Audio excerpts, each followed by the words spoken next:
And we're back. I'm DNA High Easton, and you're watching In Plain Legal on Now Media Television. Let's continue breaking down the law together. Welcome back to In Plain Legal. Don't miss a second of this show or any of your Now Media TV favorites streaming live and on demand whenever and wherever you want. Grab the free Now Media TV app on Roku or iOS and enjoy instant access to our lineup of bilingual programs in both English and Spanish. Prefer podcasts? Listen to In Plain Legal anytime on the Now Media TV website at www.nowmedia.tv. Covering business, breaking news, lifestyle, culture, and more, Now Media TV is available 24/7, so the stories you care about are always within reach. As we close today's episode, Olga and I are tackling one of the biggest challenges successful businesses face: growth. Scaling can be exciting, but without financial clarity and strong systems, it can quickly spiral into chaos. Businesses often expand too fast without solid systems, leaving them vulnerable to collapse. Olga, let's talk about it. Why is financial clarity so important before deciding to scale a business to the next level? Because sometimes when you grow, you're hiding your inefficiencies. So if you don't know your margins or your cash position, expanding just is another problem added to your pipeline of problems, okay? So you need to have clarity in your financials in order for you to be able to scale. And that clarity is what's gonna give your growth, or it's gonna keep your growth sustainable. Because if you just grow because of growing, at some point you're gonna stop growing and you're gonna have a mess. So before deciding to, acquire a new location or buy a new business or, hire more employees, make sure that you have that financial clarity, in order for you to avoid any headaches in the future. I'm not gonna tell you that you're not gonna have them, yes, but at least if you have clarity, is gonna hurt less. You know what, that makes so much sense, and I feel like people just get really excited about the prospect of scaling the business, that they just don't even think about the financial clarity. They might think, can I afford to pay this potential employee, but they're not thinking about the overall big picture of what is the grand scheme of what this potentially looks like. So Right. I guess along those lines, how do growing pains expose weaknesses in accounting systems that were good enough when the business was smaller? Well, because of the manual processes, because sometimes you have so many manual processes that, that they work for one location, but they don't work for five. And you need to create like standard processes in order for you to avoid chaos. And for instance, you have the same way of reporting financials, the same way of reporting missing data. You have like a pipeline of making decisions. Those are the processes that you start to standardize when you start growing in order for you to be, I don't know, more like a business owner, okay, more like an entrepreneur, and not like a solopreneur. Because sometimes that's when the growing pains are exposed, that you do not delegate, you do not create these standardized processes.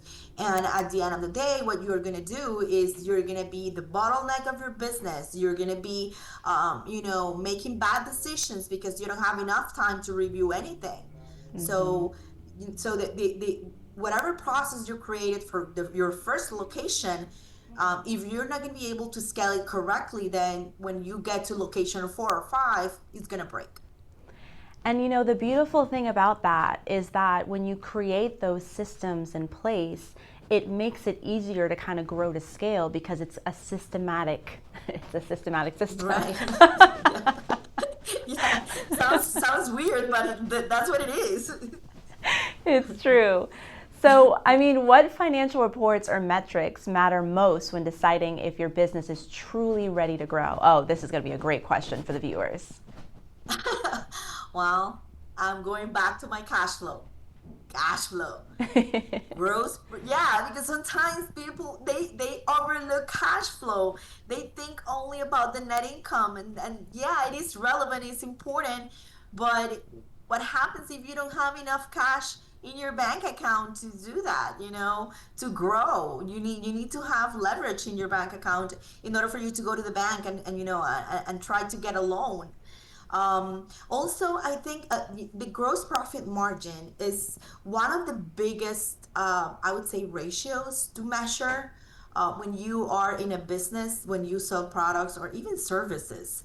I think the GPM is my favorite. If you are in the industry benchmarking your GPM and you know exactly that you are in that same range as your competitors, then you might have a healthier growth system. But also, you need to evaluate your operating efficiency. How much of those operating expenses are consuming that revenue that you're bringing into the table? If these are not healthy, your growth is going to drain your resources instead of multiplying your resources. So think about sitting down with a financial professional, because this is not only an accountant. I would say, like, there are people that are fractional CFOs that can help you get to those measures and create you a framework for this. And when you start your business, if you start like operating, thinking about growing, and you start measuring these three things for your business, it will give you like a great idea when you're ready to scale. Like, oh, I can hire a new person. Now I can, I don't know, get a new office, or get a bigger office, or I can buy an asset that is gonna bring me more revenue to my business. So I would say these three metrics are like the most, like the best ones for you to start with. That's really, really great insight. And I'm going to ask you a question that you're probably going to hate, because I know as a lawyer, a lot of people ask me this question, and I'm like, I can't give you the answer to that because it depends, right? That's always my answer. But I mean, do you have a particular number that you think that at least, business owners should feel comfortable with having that cash flow before they can start to think about growing? Is there a particular number? Listen, I would say let's apply the same rule personal financial people tell the individuals. Let's have 6 months of cushion for your business expenses. Because listen, with the pandemic, I learned that most business owners were not ready. They were not ready to take a hit, okay? They were living paycheck to paycheck, just like individuals. So prepare your business for a 6 month, covers of business of your business expenses, like your fixed ones. Forget about the other ones. Just rent, utilities, payroll, all those expenses that you gotta pay if something happens, God forbid. So if you have that in your bank account, then you kind of start thinking about working capital and growth, because that money that you save, and this is fact, because bank accounts, when they see your bank account like growing, they tend to loan more money to business owners. So if you have that money sitting in, I don't know, a money market account or something like that that can give you interest, and then you go to the bank account and you tell them, listen, I need $200,000, but you have $100,000 in your bank account. Guess what? They're gonna look at you in a better position in terms of cash flow, because you have that money saved. That's great. So, I mean, I guess along those lines, I mean, how can an owner balance reinvesting profits into growth while keeping enough cash reserves for emergencies? Listen, a few years ago, I read a book called Profit First. Okay. So this guy, he created this methodology, which I implemented my way. I have no affiliation with Profit First. I just read the book. I found it on Amazon and I found it interesting. And since I'm always like cash flow obsessed, I got the book and I implemented a system similar to the book, and I set aside money for taxes, for emergencies, for bonuses, for a lot of things that I know if something happens, I know that I have that money aside.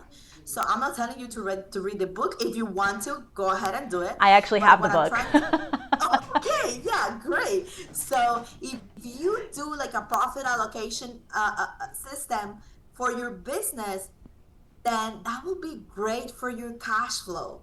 Like you will have money for everything. Mm-hmm. And at the end of the day, that's what we need. We need cash to cover our emergencies and our expenses. Right, right. So, I mean, all in all, what role does professional financial guidance play in helping a business grow successfully without losing control? Well, I think a financial advisor will help you build the structure, build the framework that you need to work on, okay? So you can grow confidently instead of starting guessing, like, oh, I need to guess how much money I'm going to spend the next week, for example. Mm-hmm. So that guidance is freedom for you.